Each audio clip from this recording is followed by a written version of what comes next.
నమస్కారం మిత్రులారా, మీరంతా ఎలా ఉన్నారు? మనం చాలా కాలంగా జీవించడం ఈ విషయం మీద చాలా విపులంగా, చాలా లోతుగా మాట్లాడుకునేటువంటి ప్రయత్నం చేస్తూ వస్తున్నాం. మనం చేస్తున్నటువంటి ప్రయత్నానికి పెద్ద ఆదరణ ఏమి లభించడం లేదని మనకు తెలుస్తుంది. ఎందుకంటే మనకు వచ్చేటువంటి వ్యూస్ ఏవైతే ఉన్నాయో, కామెంట్స్ ఏవైతే ఉన్నాయో అవి చాలా స్వల్పం.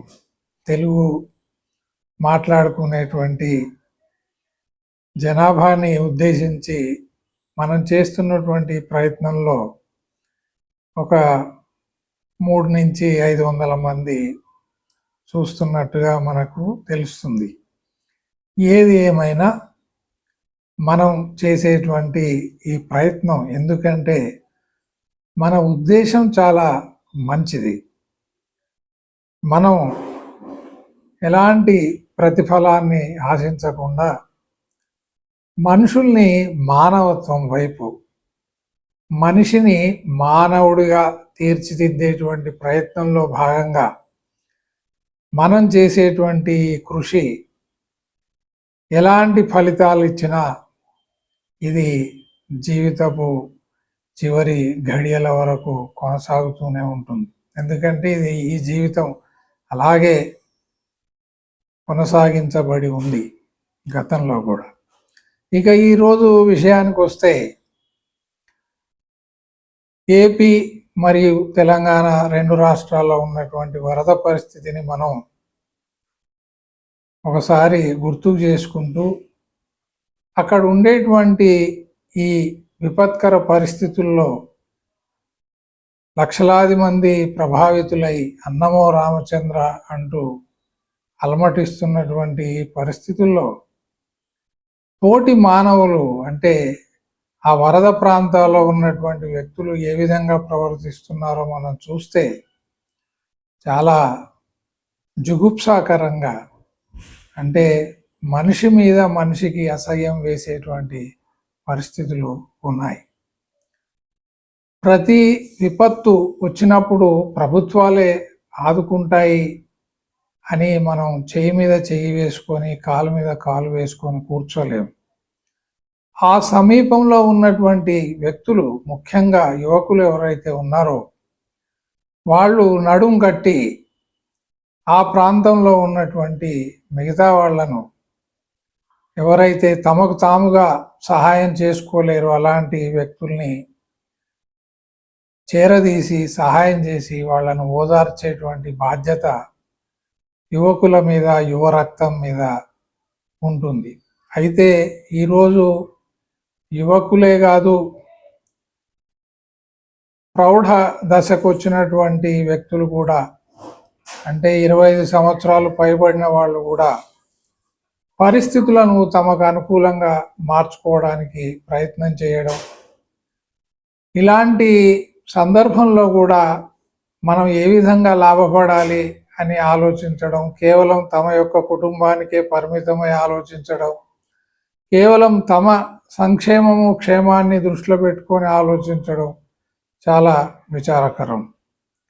అయితే వేలాది మంది ప్రభుత్వాలు సరిగ్గా పనిచేయడం లేదు, నిజాయితీగా పనిచేయడం లేదు. ప్రభుత్వం అంటే ఎవరో కాదు, అధికారులు నిజాయితీగా పనిచేయడం లేదు అని చెప్పి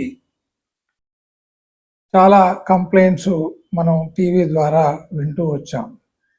ఇది ప్రజల యొక్క నిజమైనటువంటి స్వరూపం.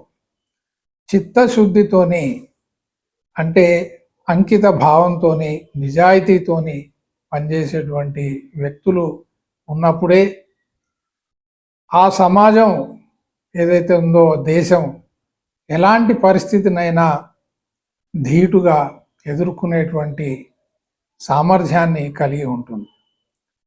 ప్రజలలో నైతిక విలువలు ఏ రోజైతే పడిపోయాయని దీని యొక్క అర్థం. ఇలా చెప్పుకుంటూ పోతే మనుషుల యొక్క మానసిక చిత్రాన్ని మనం చూసినట్టయితే కరుడుగట్టినటువంటి స్వార్థం, అవతలి వాడు ఎంత దయనీయ పరిస్థితిలో ఉన్నా కూడా కరగనటువంటి గుండె, జాలి, ప్రేమ, కరుణ అనేవి చాలా తక్కువగా మనకి కనిపిస్తూ ఉంటాయి. ఒక దేశానికి, ఒక ప్రదేశానికి, ప్రపంచంలో ఎక్కడైనా సరే విపత్తు వచ్చినప్పుడు చూడండి, భారతదేశం యొక్క జనాభా 140 కోట్లు. దాంట్లో పిల్లలు, వృద్ధులను తీసేయండి, ఒక 40 కోట్లు తీసేయండి, 100 కోట్ల మంది ఉన్నారు. పనిచేసేటువంటి శక్తి రకరకాలుగా శ్రామికులు, కర్షకులు, ఉద్యోగస్తులు, ఇలా ప్రభుత్వం చేసేటువంటి పని ప్రభుత్వం చేస్తుంది. కానీ పౌరులుగా మనం చేయాల్సినటువంటి పని ఏమిటి? ప్రభుత్వ యంత్రాంగంలో ఉద్యోగస్తులుగా మనం చేయాల్సినటువంటి పని ఏమిటి? అదేమిటంటే మనకు చేతనైనటువంటి సహాయం మన తోటివాడికి చేయడం, చిత్తశుద్ధితో చేయడం. చిత్తశుద్ధి లేని శివ పూజలేలరా. మనిషిలో నిజాయితీతో చేయలేనటువంటి ఏ పనైనా సరే అది సరైనటువంటి ఫలితాలను ఇవ్వలేదు, ఊరటను కలిగించలేదు, స్వాంతన ఇవ్వలేదు. అయితే ఈరోజు అక్కడ చూస్తున్నటువంటి పరిస్థితి ఏమిటంటే, వరద ప్రాంతాల్లో ప్రధాన వీధులు, మెయిన్ రోడ్స్ మీద ఉండేటువంటి వాళ్ళకే అన్నీ అందుతున్నాయి, నీళ్లు, ఆహారం, ఇలాంటివి. గల్లీలు అంటే మెయిన్ రోడ్ పక్కన ఉండేటువంటి సందుల్లో నుంచి వచ్చేటువంటి ఆ చిన్న చిన్న రోడ్లలో ఉండేటువంటి ఇళ్లలో ఎవరైతే ఉన్నారో ఆ వీధి ఎంతవరకు వెళ్తుందో మనకు తెలియదు. అటు వందలాది గృహాలు ఉన్నాయో, వేలాది గృహాలు ఉన్నాయో తెలియదు. అక్కడ వాళ్ళకి ఎలాంటి సహాయం అందడం లేదు అని చెప్తున్నారు. ఈ ప్రధాన వీధుల్లో ఉండేటువంటి యువకులు ఎవరైతే ఉన్నారో వాళ్ళ ఇంటి యొక్క అవసరాలను తీర్చుకొని ఆ సామాగ్రి అంతా వాళ్ళ ఇంటి వాళ్ళకి చేరవేసి తిరిగి ఈ యొక్క సహాయక చర్యల్లో పాల్గొని అక్కడి నుంచి సామాను ఆ వీధుల్లో ఉండేటువంటి వాళ్ళకి పాలు కానివ్వండి, బిస్కెట్లు కానివ్వండి, ఆహారపు పొట్లాలు కానివ్వండి, మందులు ఇలాంటివి అందిస్తే తప్పేమిటట? అక్కడ ఉండేటువంటి యువకులు మాట్లాడే మాట ఏంటంటే, ప్రభుత్వం ఆ వీధుల్లో ఉండేటువంటి వాళ్ళకి సరైనటువంటి సదుపాయాలను కల్పించడం లేదని. ప్రభుత్వం అంటే ప్రజలే, ప్రజల చేత ఎన్నుకోబడ్డటువంటి ప్రభుత్వాలు, వాటి యొక్క యంత్రాంగం, వాళ్ళు మనుషులే. వాళ్ళలో నిజాయితీ లేదు అని ప్రశ్నించడం ఒక ఎత్తు అయితే, ఒక పౌరుడిగా నీలో ఎంత నిజాయితీ ఉంది, ఒక మనిషిగా నువ్వు తోటి మానవుడికి ఏం సహాయం చేశావు, గుండె మీద చేసుకొని చెప్పు చూద్దాం. చూడండి, మనస్తత్వం ఒక్కసారిగా మారదు. మనుషుల యొక్క మానసిక పరిస్థితులే ఇలా ఉన్నాయి. నాకేమిటి, నాకేమి దక్కుతుంది, నా కుటుంబానికి ఏమి దక్కుతుంది అనే ఆలోచన తప్ప రెండవ ఆలోచన లేదు. ఒక 100 మంది జనాభాలో ఎంతమందికి పరోపకార బుద్ధి ఉంది? పరోపకారం, పరులకి ఉపకారం చేయాలి, మేలు చేయాలి, సహాయం చేయాలి, వాళ్ళ కన్నీళ్లు తుడవాలి అనేటువంటి ధ్యాస ఎంతమందికి ఉంది? అసలు మనుషులు విలువల గురించి ఆలోచింపజేసేటువంటి సాహిత్యాన్ని కానీ, పుస్తకాలను కానీ, వీడియో క్లిప్పింగ్స్ కానీ, సినిమాలు కానీ ఎన్నింటినీ ఆదరిస్తున్నారు, ఎన్నింటిని చూస్తున్నారు? ఎంతసేపు వినోదము, కాలక్షేపము, హింస ఉన్నటువంటి సాహిత్యాన్ని, సినిమాలను చూస్తున్నారు. కాబట్టి వీళ్ళ హృదయాలు కూడా, వీళ్ళ మనస్సులు కూడా, వీళ్ళ యొక్క ఆలోచనలు కూడా కరడుగట్టినటువంటి ఉగ్రవాదుల మాదిరిగా మారిపోయినాయి. సొంత లాభము కొంత మానుక పొరుగువాడికి తోడ్పడబోయంటే, నీ పొరుగువాడికి, నీ పక్కన ఉన్నవాడికి, నీ పక్కన వీధిలో ఉన్నవాడికి, ఆ వీధిలో ఉండేటువంటి యువకులు కూడా ఏం చేస్తున్నారో మనకు అర్థం కాదు. ఒక 10 మంది చేరి ఒక 8 గంటలు శ్రమిస్తే కొన్ని వందలాది కుటుంబాలకి వాళ్ళు సహాయం చేయొచ్చు. ఇది లేదండి, ఇది కొరవడింది అన్నమాట. అది చేస్తే నాకేమొస్తుంది, ఏదో వస్తే కానీ చేయరన్నమాట. నాకేమిటట, నాకు నా కుటుంబానికి ఏమిటట, దీనివల్ల నాకెంత లబ్ధి చేకూరుతుంది అని అనుకోవడం అన్నమాట. అయితే నిజాయితీ అంటే ఏమిటో ఈరోజు 2 ఉదాహరణలు ఇచ్చి మనం ముగిద్దాం ఈ సంభాషణని. మనం మాట్లాడే ఈ మాటలు ఎవరి మీద ప్రభావాన్ని చూపుతాయో తెలియదు. మరి ఇది చెవిటివాడి ముందు శంఖం ఊదినట్టు అవుతుందా మనకు తెలియదు. ఎందుకంటే ఈ ముసలాయన చేసేటువంటి వీడియోలు చూసేటువంటి వాళ్ళే తక్కువ. మనకు వేరే రకమైనటువంటి వినోదం, కాలక్షేపాన్ని ఇచ్చేటువంటి వీడియోలు చేయడం చేత కాక కాదు, అవి వృధా. అలాంటి పని చేయడమే పాపం, నేరం. మనుషుల్ని తప్పుద్రోవ పట్టించేవి, మనుషుల్లో చెడు ఆలోచనలను కలిగించేవి, మనుషుల్లో హింసను పెంచేవి, మనుషుల్లో స్వార్థాన్ని పెంచేవి, ఈ ప్రయత్నం ఎవరు చేసినా కానీ వాళ్ళందరూ పాపాత్ములే. తగినటువంటి మూల్యాన్ని వాళ్ళు చెల్లిస్తారు, కాకపోతే ముందు వెనక అంతే. అయితే నిజాయితీ ఏమిటంటే, ఒకసారిట గతంలో హైదరాబాదు మేయరు తన యొక్క బృందంతో కొందరు కౌన్సిలర్స్తో లండన్ నగరానికి వెళ్ళాడు. స్టడీ టూర్ అని వీళ్ళు వెళ్తుంటారు. స్టడీ టూర్ కాదు, మన్ను కాదు, అక్కడ ఏంటంటే వినోదం, ప్రభుత్వ ధనంతో విదేశాలు తిరిగేసి రావడం తప్ప ఇంకేమీ ఉండదు చాలా వరకు. సరే, అక్కడికి పోయిన తర్వాత అక్కడ లండన్ మేయర్ గారు ఎవరైతే ఉన్నారో వారు భారతదేశం నుంచి వచ్చినటువంటి మేయరు వాళ్ళ బృందానికి ఆయన ఒక విందుని, డిన్నర్ని ఏర్పాటు చేశాడు. వీళ్ళు వెళ్ళారు. ఆయన నివాసానికి వెళ్తే అది 10 ఎకరాల విస్తీర్ణంలో ఉన్నటువంటి ఒక పెద్ద విశాలమైనటువంటి తోట, దాని మధ్యలో 1 ఎకరం స్థలంలో ఉన్నటువంటి విశాలమైనటువంటి భవనం. దాంట్లో లేని సౌకర్యం లేదు, స్విమ్మింగ్ పూలు, 10 బెడ్రూమ్లు, హాళ్ళు వగైరా వగైరా. ఒకే సమయంలో 1000 మంది కూర్చొని భోజనం చేయడానికి వీలుగా ఉండేటువంటి పెద్ద హాలు, షాండ్లియర్స్, డైనింగ్ టేబుల్స్ ఒకటని కాదు, దాంట్లో పనిచేసే వాళ్ళ యొక్క సిబ్బంది సంఖ్య 500 మంది ఉన్నారు. ఈ హైదరాబాద్ మేయర్ ఆశ్చర్యపోయాడట, అరే ఇంత సంపద ఒక మేయర్కి ఎలా వచ్చిందని. డిన్నర్ అంతా అయిన తర్వాత ఆ మేయర్ గారు ఒక ప్రైవేటు ప్రశ్న, మీరు ఏమనుకోకపోతే అంటే, సరే చెప్పండి అన్నాడు.